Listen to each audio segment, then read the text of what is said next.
इस हालात में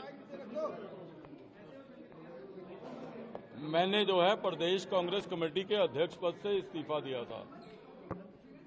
उस इस्तीफे के बाद तमाम अपने साथियों से मैं मिला था। हजारों कांग्रेस कार्यकर्ता जो हम सब लोगों के साथ दिल्ली की 70 विधानसभाओं में जुड़े हुए हैं, उन तमाम लोगों ने कहा कि आपको घर नहीं बैठना है। मैंने ईमानदारी से फैसला सोचा था कि इस्तीफा देने के बाद घर बैठूंगा। उन तमाम लोगों ने कहा कि आपको घर नहीं बैठना है, दिल्ली और देश की लड़ाई को लड़ने के लिए एक ऐसी सशक्त पार्टी में जाना है और उसमें दिल्ली के लोगों की लड़ाई जो है आपको लड़नी है। तो इसलिए हम तमाम साथियों ने, और हम केवल आज हम ये 5 साथी नहीं है, एक लंबा काफिला है जिन्होंने ये तय किया है। आने वाले समय में आप देखोगे कि नरेंद्र मोदी जी, नड्डा जी, अमित शाह जी का धन्यवाद करते हुए हम निश्चित रूप से दिल्ली के लोगों की लड़ाई भारतीय जनता पार्टी में रह के मजबूती के साथ जो है हम लोग लड़ेंगे। आज प्रश्न ये है, मुझे बहुत सारे मेरे साथियों ने कहा कि आप पहले भी कुछ समय के लिए आए थे फिर चले गए। मैंने कहा कि 18 वर्ष की आयु में मैंने कांग्रेस पार्टी ज्वाइन की थी। ठीक बात है कि बीच में कुछ समय के लिए मैं आया था और कुछ माह में वापस चला गया था, इसलिए कि 18 वर्ष में हमको ये बताया गया था कि इंदिरा जी ने एक भाषण किया था और कहा था कि मेरा खून का कतरा कतरा इस देश के लिए है। और आज अगर हम वापस आए हैं तो इसलिए आए हैं कि हमने भाषण सुना था कतरे कतरे का। आज कांग्रेस पार्टी कतरे कतरे से टुकड़े टुकड़े तक पहुंच गई है।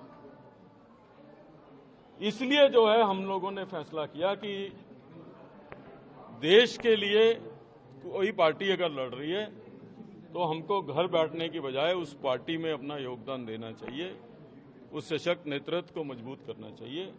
तो इसलिए जो है हम तमाम साथी, राजकुमार चौहान जी जो बरसों तक जिन्होंने दिल्ली को नेतृत्व दिया है, नसीब सिंह जी बहुत ही हमारे सीनियर लीडर हैं, नीरज बसोया जी, अमित मलिक जी, हम तमाम लोगों ने इमीडिएटली ज्वाइन करने का फैसला किया और बहुत सारे हमारे साथी आने वाले दिनों में आप ज्वाइन करते हुए देखेंगे। लवली जी, पार्टी हाईकमान ने आपसे बात की, आपकी नाराजगी दीपक बावरिया को लेकर की? देखिए, मैंने पिछले संडे को इस्तीफा दिया था, आज सैटरडे हो गया, तो इसलिए हमारे तमाम साथियों ने कहा कि जिन लोगों को ना अपनी पार्टी की चिंता है ना देश की चिंता है, हम आपको घर नहीं बैठने देंगे।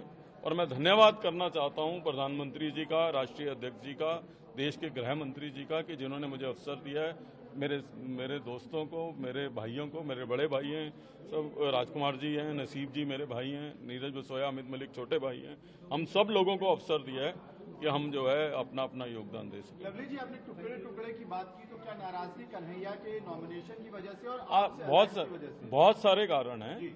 मैंने ये कहा कि मुझसे जब किसी ने पूछा कि आप पहले भी आए थे और वापस चले गए, और आपने ये कहा था कि आप अल्प समय के लिए गए हो और फिट नहीं हो रहे हो, मैंने बताया कि मैं 18 वर्ष की आयु में कांग्रेस पार्टी ज्वाइन की थी, NSUI से ज्वाइन करी थी। तो उस समय हमको कहा जाता था कि प्रधानमंत्री जी ने भाषण किया है, इंदिरा जी ने, कि मेरा खून का कतरा कतरा इस देश के लिए। तो कतरे कतरे से टुकड़ों टुकड़ों तक आ गए हैं, तो मिसफिट तो हमें वहां होना ही है। और मैंने अपनी चिट्ठी में अनेकों कारण लिखे हैं, और आप देख लीजिए पिछले संडे को इस्तीफा दिया था और आज पूरा हफ्ता हो गया। तो जो अपने लोगों का ध्यान नहीं रख रहे, वो दिल्ली के लोगों का कैसे ध्यान रखेंगे? बात नहीं की इस बीच में? संडे से लेके आज तक किसी ने बात नहीं की। सर, चुनाव लड़ेंगे आप? चुनाव लड़ने की मैं चुनाव, अगर मैं इसीलिए एक हफ्ता लगाया है कि किसी पद का लालच होता तो मैं प्रदेश कांग्रेस कमेटी के अध्यक्ष पद से ही इस्तीफा नहीं देता। टिकट की लालच होती तो टिकटें डिक्लेयर होने से पहले ज्वाइन करता।